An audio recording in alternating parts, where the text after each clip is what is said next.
Hi everyone. Hello. Hello. It's me, Ewan. I've got more to say.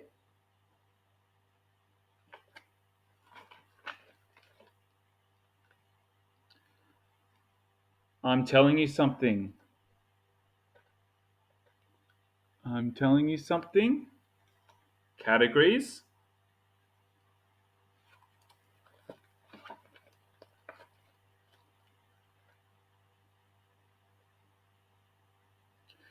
It's already happened. It's already happened at Cranleigh School. We are talking about things that have already happened at Cranleigh School. And I have with me here today, I have Kate and Carol. Thank you for joining us today to share your stories. Kate, I'll get you to introduce yourself and what your role was when you were working at Cranleigh School and how long the time that you were working at Cranleigh. And then Carol, I'll get you to do the same if that's okay. Certainly. Yes, so my name's Kate, and I was working at Cranleigh School as a teacher mostly in the preschool room up the top. And I had 5 children in my class, and I also later on worked a bit more down in the other end of the school with some of the older children. Mm-hmm. So And around what time was that? When do you know, remember when you started and finished? yeah, so I came straight from university when I was learning to be a teacher. I came straight in, and I was there in 2010, I think it was. Mm-hmm. Yeah, 2010. And so I went straight in and did my teacher learning there, and then became my first year of teaching there. So Mm-hmm. So was it how I got in. just the 1 year that you were there? Oh no, sorry. So I was there for 6 years. Oh, yeah. Yeah, but I also had babies between those years. So I have 3 children now, and I had my first baby. Probably I've been there 2 years, I think, Mm-hmm. and then so I had her. Her name's Jessie, Mm-hmm. and then I was still away because I was looking after my little girl, my baby, and I had another baby. So I didn't come back between them. Yeah, okay. Very long, maybe 2 weeks, I think it was. Yeah, right. And then I was on again. So they're very close in age. There's 1 year between them. Okay. So great. Yeah, and then I came back, and then I transferred to another school, and worked at a different school. Okay. Nice. Mum? Yeah. Well, I'm Kate's mum. My name's Carol, and Kate was my baby. I've got 4 daughters, and Kate is the youngest one. And I had Kate actually when I was at Cranleigh School. And it's hard to remember the dates, but I think I started there at about 82, and I was a classroom teacher. And I always worked in early childhood because that was my training. So I was always in that area of the school. Mm-hmm. But later on, for a year, I was acting principal. So I've seen quite a lot of what happens in the school. But it was quite funny that Kate actually would I've got photos of me at Cranleigh School pregnant with Kate. Yeah. And I had a bit of time off and then went back again. And it was really nice for me when she went back into the school and was working there because I could relate to all the things that she was saying. It's moved on a lot, and we've got a lot more technology now, but the principles are very similar, and I've maintained contact because of Kate. I've been able to maintain contact with Cranleigh, or was able to till a few years ago, which was really lovely. I really enjoyed that. Yeah, that is lovely. It's such a beautiful story, especially having your children and both having children, like having being pregnant and having children at the time when you're at Cranleigh, and then Kate doing starting back there and getting that connection again. And she would have come as a child too to Cranleigh and maybe played there with some of the children, or been part of the school there anyway as she was growing up. Yeah, I right. remember doing that. Yeah. And Carol, do you remember what time you finished up working at Cranleigh? That would have been. It's hard. Yes, I moved. I did a bit of time in the office, and then I moved over to Melcara School as well. So I always stayed in that area, and I would have done about 15 years probably. Wow. Cranleigh. Okay. It was quite a long time. It's amazing. Yeah. All right. Yeah. Let's see. This is the very top very top. That's me. Is that you? That is me. Yes. How amazing is that? And it says, I think that says 92 in that picture. Oh, okay. Amazing. So that's where I would have been 7. I think it's you. No, I think it is me. I'm sure it's me. Yeah. So where are we? So that's the very top classroom in the main part of the building. Yeah. Spent a lot of time up there. Yeah. And so what classes would you have had up there? Oh, I had all sorts of classes. I had the full range. The kids who had a lot of needs, and then some of the kids who would be integrating into the schools. So I had a whole mix, but we always came together every morning for a music and story time and show and tell time. So we worked together quite a lot and shared the playground at the same time usually, so that there was good playing going on. So yeah, great. How amazing. Back to talking about what the changes that happened over the time that you were at the school. So do you want to go? Well, it's hard to remember. Change is things just evolve. I do think that we started to be much more careful about health and safety. Lots of rules came in from the Department of Education, putting limits on what we could do, because we did do a lot of excursions and take out children. We didn't. They signed a consent form at the beginning of the term to say that we could take them on excursions, but we didn't. There was no big thing. If we felt like going somewhere, we would actually go. And I remember we had one assistant who lived very close to the school, and it was no, that's incorrect. Sorry, she was very close to the school because her child was there, but she also helped us a lot there. And we used to visit her house, and the children used to play in her garden, and we used to have coffee and watch the children play. It was a different. The emphasis was on enjoyment, and only during the time I was there that we started to develop proper programs, education programs. We did.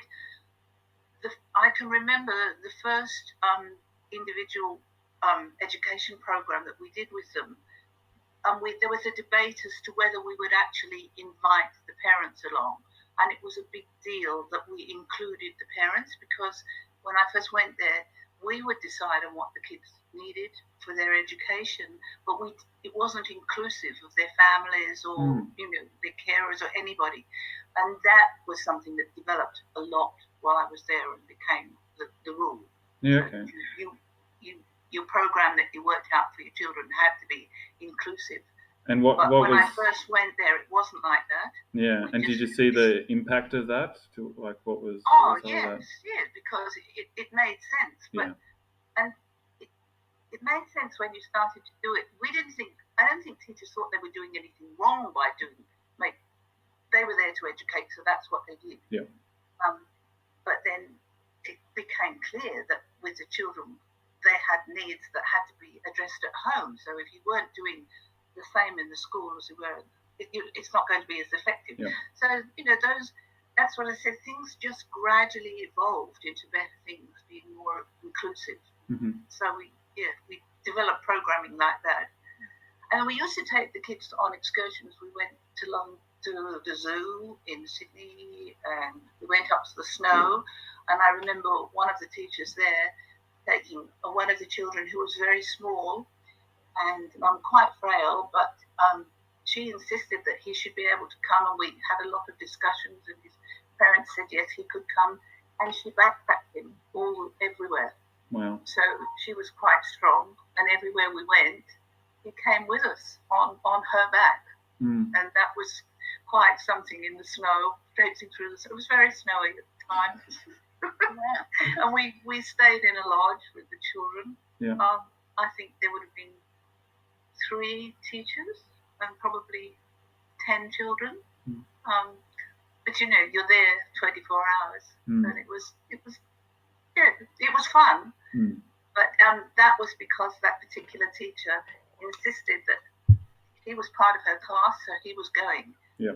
And so we were really quite worried about it, but it worked out well, and the parents were great about it. So, yeah. So we did do things that perhaps would be much harder to do now. Yeah. But so that was nice, and I think the teaching that we did was more spontaneous too. I think nowadays there is so much accountability that having to write up everything gets in the way of your face-to-face time and I think it's sometimes much harder to work with the children now than it was when I was teaching. Okay. Mm. Great. But it's still a good place, and and all the things like the communication that was developed, the communication boards, all those sorts of things are just so much better than when I was there. The programs are much, much better overall, but it is harder, I think, to just be spontaneous. Yeah.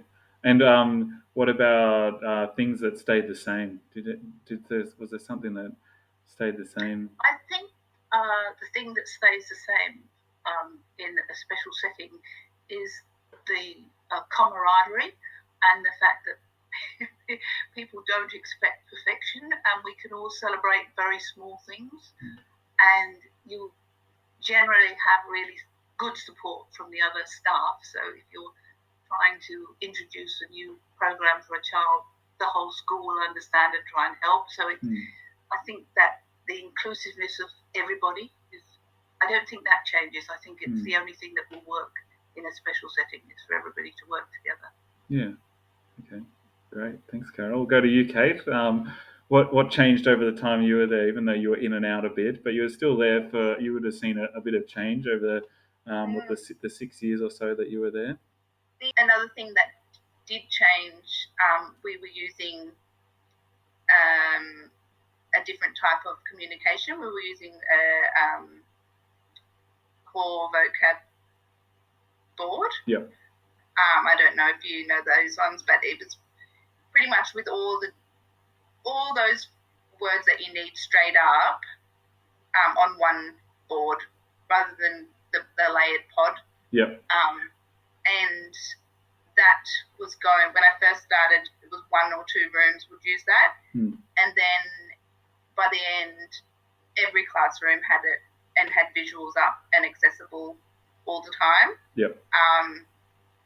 They were using the pod in some areas, but most of it, the whole school was using the core vocabulary boards, which was a different approach. But again, gave the children a voice, so that was really good. Yep. And I think that was a very big change across the whole school from when I first started for the 6 years. Then by the end, it was sort of the children had more of a voice available there. Yeah. And like they do now, there's always somebody there with a visual so that people can and the children can express what they want to say. Yeah. They have something to say. So, yeah, great. Yeah. What about something that stayed the same? or thing, I multiple think things if you want. the same all the time. We had little voiceovers on the speakers. I'm not sure if they still do that, Yeah. but they would be say like calling the buses and things like that, and happy welcome, like good mornings. That stayed the same all the time, and the way that people treated or respected each other stayed the same. It was always a happy place to go to. Yeah. The whole time I was there, that didn't actually change. It was a happy place, and there were lots of smiles, and yeah, it was a nice place for the staff and for the children. The children seemed to love coming. Yeah. I mean, of course they had their days, Yep. but we all do. So yeah, Yeah. I think that stayed the same Okay. the whole time. The swimming pool physically stayed the same. Yeah, I think that's. Yeah, great. Yeah, we might wrap it up there. And is there anything else that you might wanted to say, or maybe a shout out, or maybe is there any other I have a moments little. that come to mind that you wanted to share that didn't come up? I have a little story. I don't know whether it would fit in with what you No? are looking for. Yep. But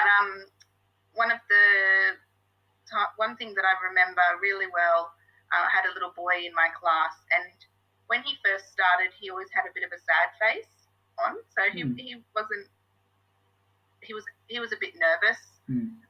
He didn't speak yet, and he learnt to use visuals to express his feelings. And he used to sometimes just walk around the room, and we had different things that you could pull off, and or people could use to talk or communicate. And one of the first things that he did to communicate, he pulled off a picture of a girl and a picture of go away, and he put that on the wall. And then later after the day I had finished, I was cleaning up and I found that little message, and that was one of the first things that a child had said to me through the visuals was "Go away, girl." So I think that was me that he was talking to. Yeah. But he got to have his say, and he did. He wasn't having a good day. He wanted me to go away. Yeah. And after that, we had other things that were kind words that he learnt to express using those visuals as well. So I think communication is one of the important things there, and it's really, I'll never forget that a child went from not being able to communicate and have a voice to being able to say what he wanted. Yeah. He needs some space. Yeah. That's lovely. Thanks, Kate. Yeah. And yeah, thank you both for sharing your stories. No worries. Thank you.